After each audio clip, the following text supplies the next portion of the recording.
Today, the players journeyed to Spotless Stadium for their final training run ahead of Saturday afternoon's clash against Greater Western Sydney. The session lasted for around 30 minutes, with the squad running through their usual touch drills and last-minute tactics discussion.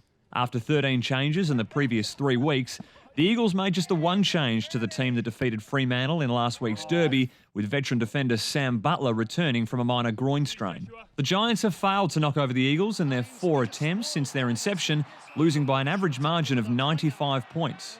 It was forwards Josh Hill and Josh Kennedy who were most destructive the last time these two sides met, booting 10 goals between them back in 2015 at Domain Stadium. But Eagles defensive coordinator Daniel Pratt understands that the 4th place Giants are a completely different force this season and have also been playing consistent footy at home in 2016. Oh, they're good at lots of areas. They're good at rebounding from 50. They've got a real potent forward line, and they're really good inside the contest. I think they're number 1 in the comp at stoppage. So they're good at a lot of areas, and we're pretty good at a few areas as well, not far behind them. So we'll back ourselves in, but it's definitely going to be a challenge. West Coast big man Nick Natanui is in line to play his 2nd game back after returning from Achilles surgery last week. Eagles ruck coach Dean Cox predicts a tough hit out against one of the AFL's most tough and competitive ruckmen in Shane Mumford. Yeah, they are a little bit different, but they're both unique and really big, aggressive men. So, it's going to be an exciting battle. We want to make sure that we can get the chance to try and give our midfielders first use of the ball because around clearances, they're very damaging. So